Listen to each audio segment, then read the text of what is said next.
Just into CNN, we have the first images, the first photographs of the scene following this bombing here. Please take a moment here, because I do want to warn you, they're disturbing, as you might expect.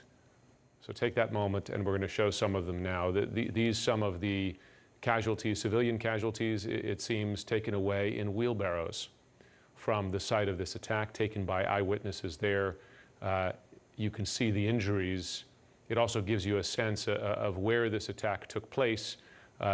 This is a corridor, in effect, leading into the airport. It is a very confined corridor, and those kinds of corridors, number one, they put people in a very confined space, makes for a very easy target for terrorists, but two, it could also accentuate the effects of explosives because it's in a confined space. That is something terrorists are aware of. It's something that terrorists take advantage of. Our Nick Robertson is with me now. Nick, you and I have covered our share of attacks like this one around the world. You and I were talking just yesterday about the danger and the level of concern among U.S. officials about an attack just like this one, and it has now happened. And there are Afghan casualties, as we can see in those pictures there, and CNN is reporting there are U.S. military casualties. It occurs to me as I look at those photos of the Afghans wounded in this attack, and to be clear, we now know that U.S. service members were also among the casualties in this attack. But when I look at those Afghans, Nick, I think of what they'll be left to after U.S. forces leave here. The Taliban running the country, the Taliban, a group that has carried out its own terror attacks, many dozens of them through the years, targeting both civilians and U.S. service members. Is this the future that Afghans have to look forward to?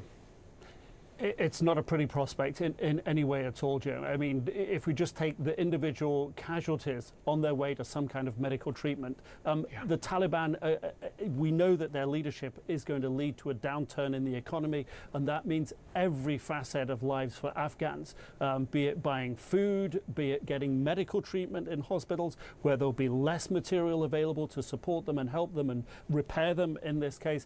That's all in the future. The potential for unpredictable attacks like this clearly remains. But I think the big thing on everyone's mind is, particularly for intellectuals, particularly for human rights activists, particularly for women, particularly for female journalists, particularly for anyone who doesn't hold to the Taliban's strict interpretation of Islam, is a real concern about their rule. We learned last night from a source that even senior figures, former politicians, Dr. Abdullah Abdullah, the former chief executive, the former president Hamid Karzai, who had until the past couple of days their own security detail and their own vehicles, are now essentially holed up in a house without transport and without any of their own security protection. Many Afghans from top to bottom of society will be feeling exceptionally vulnerable.